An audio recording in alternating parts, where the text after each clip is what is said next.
Welcome to the Tech Egg. Don't get scrambled. Enjoy the video. In this video, I will explain how to set up VLOOKUP in Excel. Let's start by understanding what VLOOKUP does. Imagine you have a large list of products and their ID, and another list with product ID and prices. VLOOKUP helps you quickly find a product's price using its ID. It's a powerful tool for data management, allowing you to pull specific information from a larger dataset efficiently and accurately. Now let's break down the VLOOKUP formula. The lookup value is what you're searching for, like a product ID. The table array is the entire table where your data resides.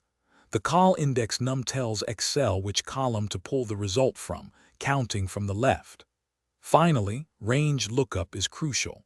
Use false for an exact match, which is most common, or true for an approximate match if your data is sorted. Let's walk through an example. First, click on the cell where you want your result. Type equals VLOOKUP, open parenthesis, then click on the cell containing your lookup value. Add a comma. Next, select your entire data table from the first column to the column containing your desired result. Press F4 to make this an absolute reference. Add another comma, then type the column number you want to retrieve, followed by a comma and the word false for an exact match. Close the parenthesis and hit Enter. When using VLOOKUP, remember a few key tips.